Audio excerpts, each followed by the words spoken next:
The most interesting part of this Formula One season for me so far has been the battle between Max Verstappen and Lewis Hamilton, Red Bull versus Mercedes.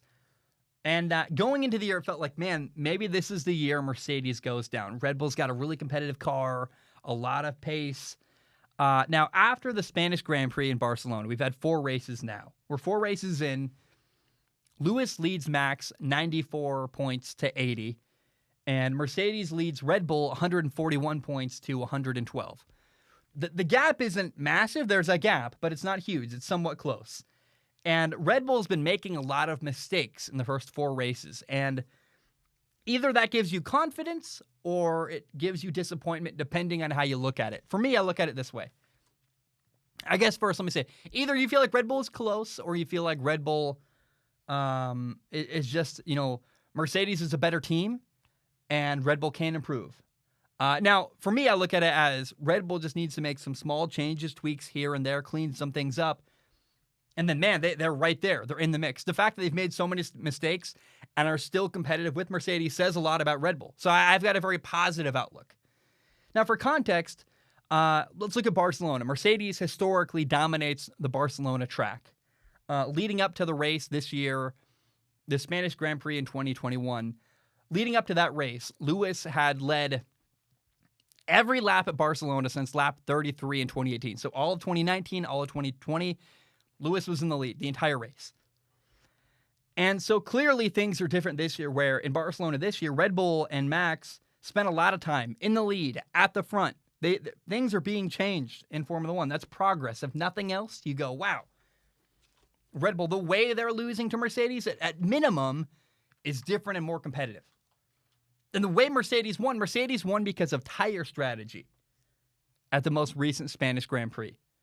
It wasn't sheer domination. They won because they outsmarted Red Bull. That's another change. In the past, it's been, we are just bigger, stronger, faster, better. And they outsmarted Red Bull. In lap 43, Lewis Hamilton pitted. Max Verstappen did not. And I wanted Red Bull to react. I was sitting there going like, why aren't they having Max Verstappen take a pit stop as well? And it felt like Red Bull was caught off guard. But part of that is because, so Mercedes went with a 2-stop strategy. Red Bull went with a 1-stop. And even if Max had pitted, I'm not sure what tires he would have put on. Mercedes was smart. They had a lot of forethought. And they had 2 medium tires available for Lewis Hamilton during the race. Max Verstappen and Red Bull only had 1 medium tire left for the race by race day. So Red Bull was planning for a 1-stop race, and Mercedes was prepared to go with a 2-stop strategy if they needed to, and they did. So in Barcelona, Red Bull got outsmarted. Red Bull, they got outsmarted. They also changed rear wings. That seemed like an unforced error from Red Bull's side. Back in race 1 in Bahrain, Sergio Perez had a power failure that put him at the back of the pack during the formation lap. So that really hurt. Red Bull had Sergio Perez in the mix and then not in the mix by the end of the formation lap. There's another moment where Sergio Perez passed someone during yellow flags. That's another penalty, a costly mistake. In Bahrain, Max Verstappen went to pass Lewis and ran wide of track limits. Another mistake. Like, the mistakes are endless. In Portugal, more problems with track limits where it cost Max Verstappen pole position in qualifying. It also cost him the fastest lap during the race. So Red Bull is close. They just have to stop making costly mistakes. And they got to stop shooting themselves in the foot. Now, Monaco coming up is a track where it's hard to pass. It really, really relies on qualifying. So basically, whoever qualifies first probably will win that race in Monaco. But after that, it's on. Things really open up. And I'm so curious if Max Verstappen and Red Bull can catch Lewis Hamilton and Mercedes. I cannot wait to see how things play out the rest of the year. Now, there is one other really fun battle. I haven't talked about Spain at all yet, the Spanish Grand Prix. The battle for third is so good. It's basically there are 4 teams in the mix for really, there's lower battles down there. The battle for 10th at Spain was really fun, but Ferrari was better than Barcelona. Sorry, Ferrari was better than McLaren in Barcelona.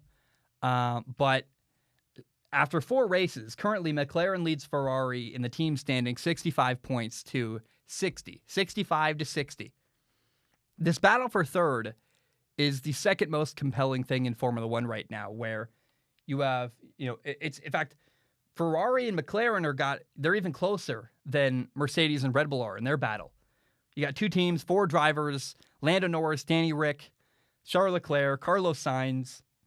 McLaren versus Ferrari's heating up. And if you're a person rooting for Red Bull, I am. And whether we get Red Bull actually beating Mercedes or not, it's interesting.